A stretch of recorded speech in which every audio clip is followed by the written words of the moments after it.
America's made my fortune. Berlatar pada tahun 1946 di mana Indonesia baru saja merdeka dan juga pasca Perang Dunia Kedua, film diawali dengan memperlihatkan sebuah acara pernikahan yang sedang berlangsung dari keluarga Corleone, anak perempuan dari pemimpin keluarga mafia Italia yang bernama Don Vito Corleone, di mana seluruh anggota keluarga mafia dan relasinya di dunia bayang-bayang berkumpul termasuk Michael alias Mike, anak bungsu Don Vito yang baru saja kembali dari tugasnya sebagai pasukan militer di masa Perang Dunia. Di sini Mike datang bersama pacarnya yang bernama Kai yang bukan dari keturunan Italia dan menjelaskan sedikit tentang bisnis keluarganya yang sering terlibat dalam kegiatan kriminal. Meskipun begitu, Mike mengaku kalau dia sama sekali tidak tertarik untuk terlibat dalam hal itu dan itulah mengapa dia memilih untuk melayani negara menjadi anggota militer. That's my family, Kay. It's not me. Sementara itu, Don Vito justru diperlihatkan sedang menemui seorang tamu di ruangannya di mana orang itu bermaksud meminta bantuan Don Vito untuk membalaskan dendamnya kepada beberapa pemuda yang telah mencelakai anak perempuannya. Jadi dalam tradisi keluarga mafia Italia, saat hari-hari besar tertentu, orang-orang akan banyak berdatangan dan memanfaatkan kesempatan itu untuk sekalian meminta bantuan ataupun ajakan bisnis. Orang tersebut meminta bantuan Don Vito dengan menawarkan sejumlah uang untuk jasanya yang padahal cara kerja mafia Italia bukan seperti itu. Don Vito menegaskan kalau keluarganya bukanlah pembunuh bayaran dan tidak melakukan pekerjaan tersebut demi uang, melainkan asas kekeluargaan yang saling membantu dan melindungi. Jadi kalau orang itu ingin meminta bantuannya, maka dia harus mengucapkan sumpah setia kepada keluarga Corleone dan dengan begitu semua orang yang akan menjadi musuhnya otomatis juga akan dianggap musuh oleh Don Vito. Selain orang itu, ada juga seorang artis terkenal yang sekaligus anak baptis Don Vito, di mana orang itu sempat meminta bantuannya untuk mendapatkan sebuah peran di dalam film Hollywood yang akan mulai syuting sebentar lagi. Tanpa pikir panjang, Don Vito pun mengatakan kalau dia akan segera mengurus hal itu yang mana sekaligus menegaskan kalau pengaruhnya di negara tersebut sangat besar, bahkan sampai merambah dunia perfilman. Who should I give this job to? Is this necessary? Don Vito lalu mengutus Tom Hagen, seorang pengacara sekaligus tangan kanan dan penasihat khusus keluarga Corleone untuk pergi menemui produser film tersebut dan membuat penawaran untuknya. Di mana diperlihatkan metode yang dipakai oleh keluarga mafia adalah dengan mendekati targetnya secara baik-baik dan memberikan penawaran dengan imbalan sebuah hubungan pertemanan yang nantinya akan saling menguntungkan. Dengan kata lain, sebuah organisasi mafia lebih mengedepankan relasi bisnis daripada menciptakan musuh. Meskipun kadang mereka menggunakan cara-cara yang agak sedikit mengintimidasi. Sangat ding. Awalnya, orang itu menolak keras permintaan Tom Hagen dan langsung mengusirnya. Namun, begitu mengetahui kalau dia adalah utusan keluarga Corleone, orang itu kemudian justru mengundangnya ke rumah untuk membicarakan permintaannya dengan baik-baik. Dia juga sempat mengajak Tom Hagen keliling rumah sebagai isyarat kalau dia menghormati keluarga Corleone dan dengan senang hati membantu apapun yang diperlukannya. Namun, untuk permintaan yang satu itu, dia tidak bisa mengabulkannya karena dia punya dendam pribadi dengan artis yang disarankan oleh Don Vito. I heard that story. Tanpa perlu banyak nego dan mohon-mohon lagi, Tom kemudian memilih untuk langsung pulang dan minta diantar ke bandara di mana tidak butuh waktu lama setelah Tom kembali. Paginya, produser film tersebut langsung diberikan teror yang membuatnya tidak bisa menolak permintaan Tom Hagen, di mana dia dikirimi potongan kepala kuda kesayangannya di kasurnya sendiri sebagai bentuk peringatan yang artinya kalau keluarga Corleone bisa saja dengan mudah menghabisinya jika mereka mau. Dan dengan ancaman itu, otomatis dia pun langsung berubah pikiran dan menuruti kemauan Don Vito. Kembali ke kediaman keluarga Corleone setelah selesai dengan urusan sebelumnya, Tom Hagen kembali menemui Don Vito untuk mengabarkan kalau salah satu bandar obat-obatan terbesar di Amerika yang bernama Solozzo, dia ingin bertemu untuk mengajaknya bekerja sama, di mana Tom berkata kalau Solozzo sedang BU untuk mengembangkan bisnis obat terlarangnya dan berniat untuk meminta bantuan Don Vito.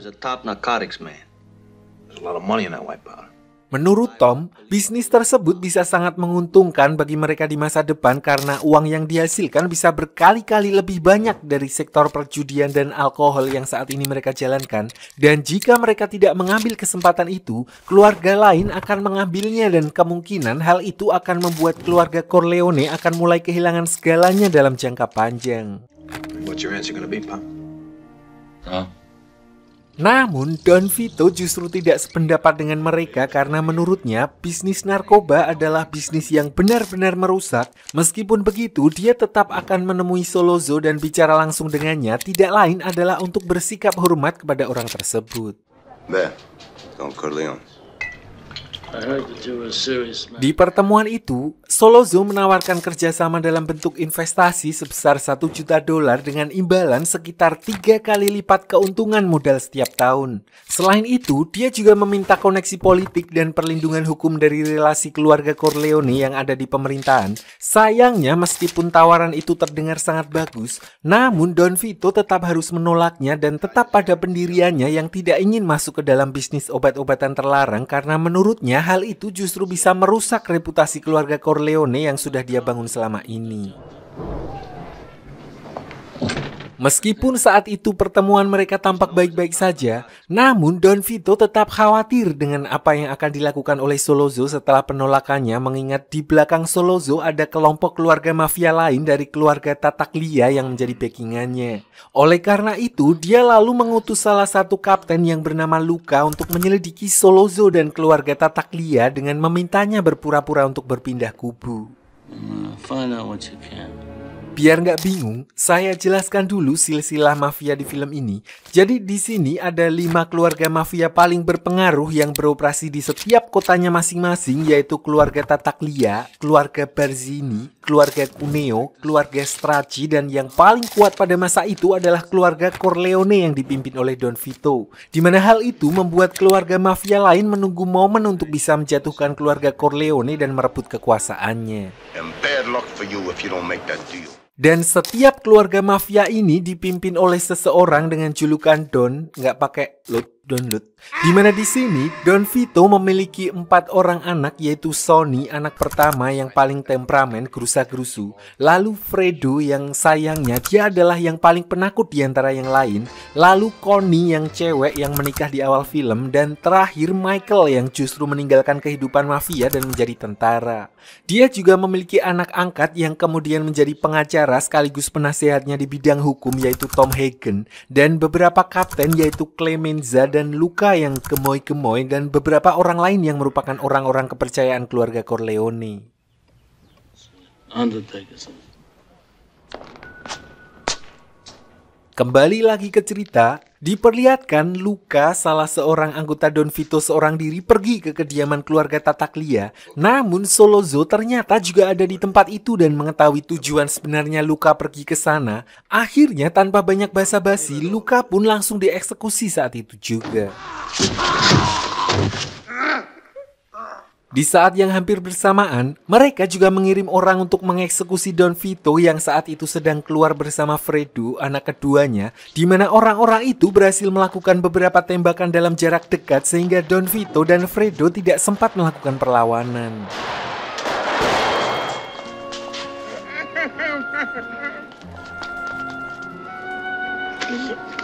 Setelah menyerang Don Vito, kini giliran Tom Hagen yang harus berurusan dengan Sollozzo, di mana dia juga dijemput dan dipaksa untuk ikut dengannya.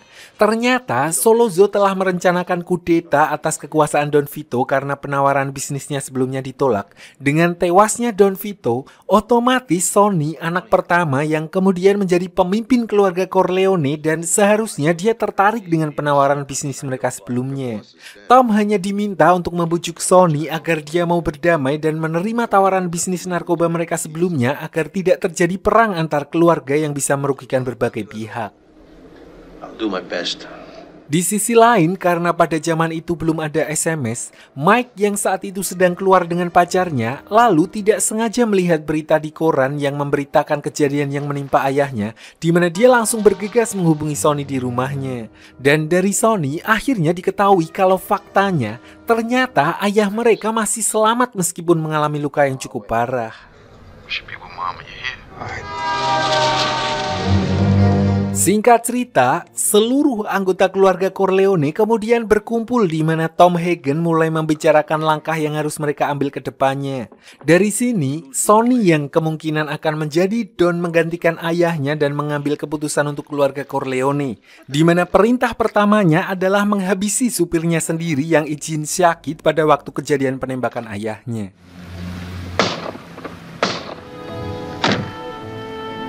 Karena masih belum ada yang bisa mereka lakukan, Mike lalu memutuskan pergi ke rumah sakit untuk melihat kondisi ayahnya. Namun anehnya begitu sampai di sana, dia sama sekali tidak menemukan satu orang pun yang menjaga kamar ayahnya, yang mana seharusnya banyak polisi yang berjaga karena ada orang-orang yang berusaha untuk menghabisinya.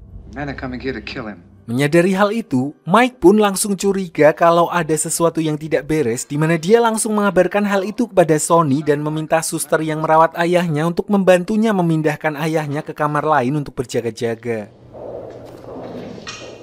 I'm with you now.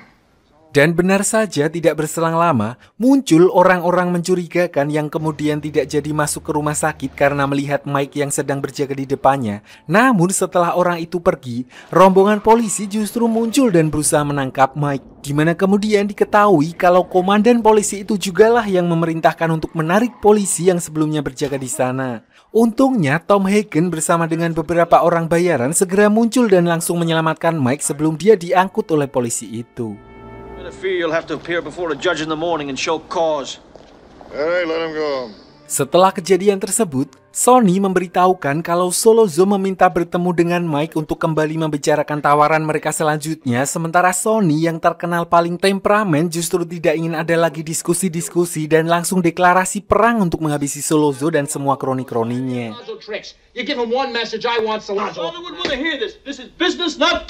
Mendengar hal itu, Tom Hagen sebagai penasehat lalu menyarankan agar mereka tetap dingin karena semua ini sebenarnya hanya urusan bisnis dan seharusnya Don Vito sendiri juga mengetahui itu. Selain itu, jika Sollozzo sudah bekerja sama dengan seorang komandan polisi, maka akan semakin mustahil untuk menyentuh mereka mengingat semua pihak yang mendukung keluarga Corleone akan menjauh ketika pihak keluarga mafia mulai berurusan dengan lembaga negara. All the 5 families would come after you, Sonny. Take this into consideration. Namun Mike yang selama ini tidak pernah tertarik dengan urusan mafia keluarganya, dia justru bisa dengan jelas melihat garis besar apa yang sebenarnya terjadi sehingga dia tahu apa yang harus dilakukan. Di mana permasalahan mereka tidak lain adalah Sollozzo yang menggunakan segala cara untuk menghabisi ayah mereka. It's not personal, it's strictly business. So tidak ada cara lain, mereka memang harus segera menyingkirkan Sollozzo di mana dia berniat menggunakan kekuatan media untuk memperjelas kalau komandan polisi yang mendukung Sollozzo adalah seorang polisi korup sehingga jika mereka menghabisinya, maka seolah justru menjadi pahlawan bagi masyarakat dan hal itu akan membuat mereka bertahan di pengadilan. Yeah, sure I do. I want somebody good, and I mean very good, to plant that gun. So mereka pun mulai membuat rencana dengan sangat hati-hati menentukan kira-kira lokasi pertemuan itu dan lebih dulu menyiapkan sebuah senjata di sana. Jika mereka berhasil melakukan hal itu, barulah Mike bersedia untuk mendatangi pertemuan itu dan menghabisi Sollozzo dan komandan itu sekaligus begitu ada kesempatan.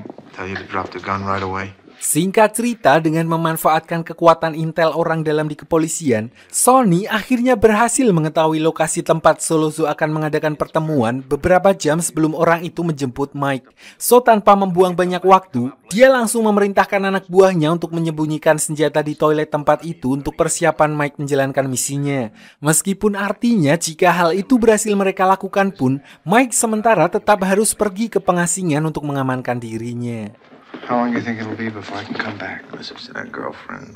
Singkat cerita, pertemuan dengan Sollozzo pun akhirnya terjadi di mana Sollozzo di sini berusaha membujuk Mike agar dia mau berdamai dengannya dan melupakan kejadian yang menimpa ayahnya. Di mana Mike yang sedari awal tidak percaya dengan Sollozzo sempat mengikuti permainan dengan berpura-pura dia membutuhkan jaminan agar kedepannya tidak ada lagi percobaan pembunuhan terhadap ayahnya. Dan sebelum memberikan keputusan, Mike sempat izin ke toilet yang sebenarnya tidak lain adalah untuk mengambil sebuah pistol yang sudah disembunyikan oleh anak buah Clemenza di tempat tersebut sebelumnya.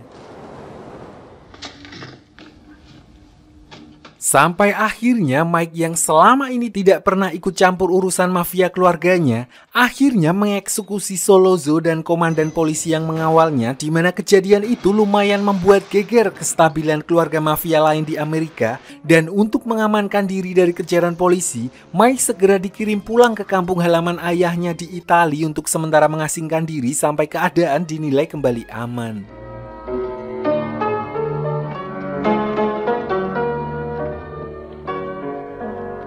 Singkat cerita, setelah 3 bulan berlalu sejak kejadian itu, Don Vito yang selama ini dirawat secara intensif akhirnya diperbolehkan pulang ke rumahnya, di mana seluruh anggota keluarga Corleone sudah menunggunya. Di sini Tom Hagen sebagai penasehat juga langsung memberikan update kondisi dunia permafiaan kepada Don Vito, di mana sejak mereka menyingkirkan Sollozzo dan polisi korup di belakangnya, banyak operasi mereka yang mulai ditertibkan oleh pihak kepolisian. Selain itu, perang antar keluarga mafia juga mulai terjadi, terutama dari keluarga Tattaglia yang ingin membalas atas kematian Sollozzo. Namun seperti bapak-bapak pada umumnya, Don Vito lebih peduli dengan kabar Mike, anak bungsu kesayangannya, dan disinilah dia akhirnya mengetahui kalau sebenarnya Mike lah yang telah menghabisi Sollozzo dan saat ini berada di luar negeri dan disembunyikan di tempat yang aman. Karena kondisi Don Vito masih belum fit, maka keluarga Corleone sementara dipimpin oleh Sonny, anak pertamanya yang dikenal agak gerusa-gerusu karena temperamennya. Ada satu momen di mana Sonny memergoki kalau adik perempuannya Connie yang di awal film baru menikah, dia menjadi korban KDRT oleh suaminya, di mana tanpa pikir panjang, Sonny pun langsung bergegas menemui suami adiknya dan membalas perlakuannya di depan umum sambil memperingatkannya untuk tidak lagi melakukan hal itu jika dia masih ingin hidup. Ternyata isu tersebut dimanfaatkan oleh salah satu keluarga mafia rival mereka, yaitu keluarga Barzini, untuk mengincar keluarga Corleone yang sedang lemah dengan mendekati suami Connie agar dia kembali melakukan KDRT dengan maksud untuk memancing temperamen Sonny. Dan benar saja, begitu Sonny mendengar kalau adiknya lagi-lagi dipukuli, dia pun bergegas pergi sendirian untuk kembali memberi pelajaran kepada adik iparnya. Sayangnya, dia tidak menyadari kalau itu semua sebenarnya adalah jebakan, di mana ketika Sonny sudah berada di luar jangkauan anggota keluarga Corleone lainnya, dia langsung dieksekusi oleh para anggota keluarga Barzini yang sudah menunggunya di pintu tol.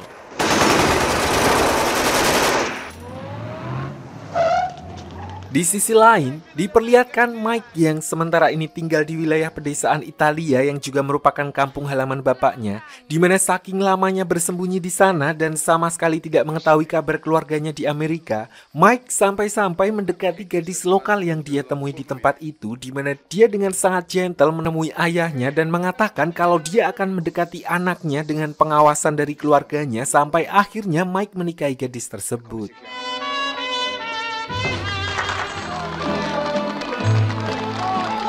Sampai pada suatu hari, salah satu utusan dari keluarga Corleone datang menemuinya untuk memberitahukan tentang kabar kematian Sonny, di mana kemungkinan mereka juga akan mengincar Mike sehingga dia harus segera pindah ke lokasi lain yang lebih aman. Dan benar saja, Mike sendiri ternyata juga tidak luput dari rencana pembunuhan para pengkhianat di keluarganya yang ingin menjatuhkan keluarga Corleone, di mana mobil yang akan ditumpanginya ternyata sudah dipasangi bom dan meledak saat istrinya tidak sengaja menyalakannya tepat sebelum Mike menaiki mobil tersebut. Balik ke kediaman keluarga Corleone di Amerika, dengan meninggalnya Sonny, mau tidak mau Don Vito harus kembali mengambil alih kursi pemimpin meskipun saat itu kondisinya masih lemah. Oleh karena itu, dia lalu meminta Tom Hagen mengatur pertemuan antara 5 keluarga mafia untuk membicarakan perdamaian karena dia tidak ingin perang antara keluarga mafia ini terus berlanjut. Look how they massacred my boy. Keesokan harinya, kelima keluarga mafia pun melakukan pertemuan di mana Don Vito lalu membuka pembicaraan dengan menawarkan perdamaian. Bahkan dia rela melupakan kebencian setelah kematian anak pertamanya, terutama kepada keluarga Tattaglia karena merasa kalau urusan mereka sudah impas.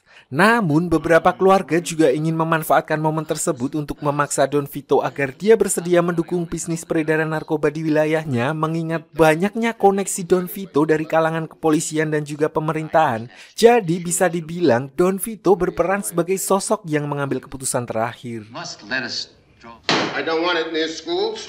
Sebenarnya, Don Vito di sini masih tetap dengan pendiriannya untuk menjauhi bisnis narkoba. Namun demi untuk menyatukan kembali kelima keluarga dan mendamaikan suasana, dia akhirnya terpaksa untuk menuruti permintaan keempat keluarga lain meskipun dengan kontrol yang sangat ketat.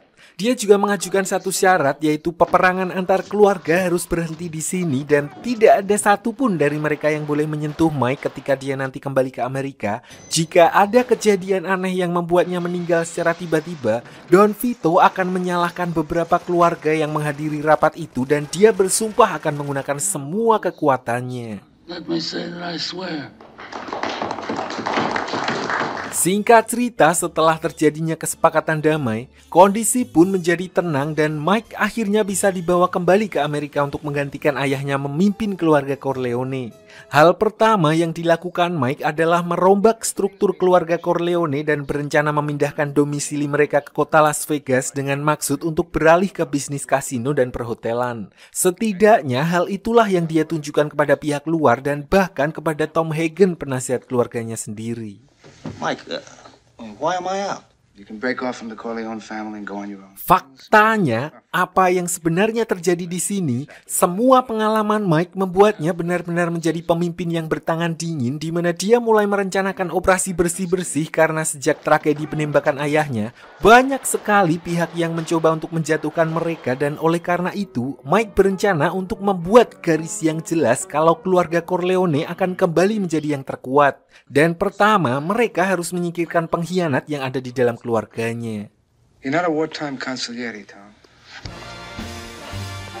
Di masa-masa yang tenang dan penuh kecurigaan itu, Mike sempat ngobrol dengan ayahnya di mana saat itu dia diberikan petuah agar tidak salah mengambil langkah karena di luar sana banyak sekali pihak yang menginginkan kejatuhan mereka. Saat itu, Don Vito punya firasat kalau alih-alih keluarga Tattaglia, tapi keluarga Barzini yang akan mulai mengambil langkah ekstrim dan mencoba untuk menghabisi Mike. Dan berdasarkan pengalamannya selama ini, dia sudah sangat hafal kalau nanti akan ada orang dari keluarganya yang berpura-pura menjadi penghubung antara Mike dengan keluarga Barzini. Dan jika ada orang seperti itu, maka fix A1 dialah pengkhianat di keluarga mereka. I never wanted this for you. Singkat cerita, beberapa bulan pun berlalu di mana Don Vito yang semakin tua akhirnya meninggal dunia. Pada saat pemakamannya itulah, kemudian apa yang dikatakan olehnya benar-benar terjadi di mana salah seorang rekan dekat keluarga mereka mendekati Mike dan membujuknya agar mau melakukan pertemuan dengan keluarga Barzini di wilayahnya dengan dalih untuk meluruskan permasalahan antara keluarga mereka. Dan di sini Mike bisa tetap tenang berpura-pura menyanggupinya yang padahal Mike sudah tahu kalau nantinya dia akan langsung dihabisi jika dia menghadiri pertemuan tersebut. I always thought it would have been Clemenza, not Tessie. So setelah kematian ayahnya dan Mike secara resmi menjadi pemimpin keluarga Corleone, saat keadaan kembali tenang, dia tanpa ragu langsung menjalankan rencananya dengan menyingkirkan para pengkhianat dan semua pihak yang menjadi saingannya sekaligus, di mana satu persatu dari mereka mulai dieksekusi atas perintah Mike, mulai dari beberapa kepala keluarga lain yang selalu menjadi rival keluarga Corleone sampai rekan keluarga sendiri yang berkhianat ikut disingkirkan oleh Mike. Espiritu Santo, Michael Rizzi be with you. Amen. Bahkan yang terakhir adalah adik iparnya sendiri alias suaminya Connie yang tidak lain adalah penyebab dari kematian Sonny. Di sini dengan sangat dingin, Mike menekan adik iparnya untuk mengakui perbuatannya karena sudah tidak ada gunanya lagi menyangkal mengingat seluruh kepala keluarga rival mereka telah disingkirkan. Come on, you think I make my sister a widow? Mendengar hal itu, adik iparnya itu pun akhirnya mengakui perbuatannya dan berusaha meminta maaf pada Mike. Namun Mike yang selama ini berusaha untuk tidak terlibat dengan kegiatan mafia keluarganya, justru sama sekali tidak menunjukkan belas kasihan saat dia memimpin, meskipun kepada anggota keluarganya sendiri, di mana dia tetap menyuruh adik iparnya itu untuk segera naik ke mobil yang telah dia siapkan dan langsung dieksekusi dengan gaya khas mafia. Dengan begitu, Mike akhirnya secara resmi menjadi seorang Don menggantikan ayahnya dan sekali lagi mengukuhkan posisi keluarga Corleone yang sebelumnya sempat diremehkan dalam dunia permafiaan.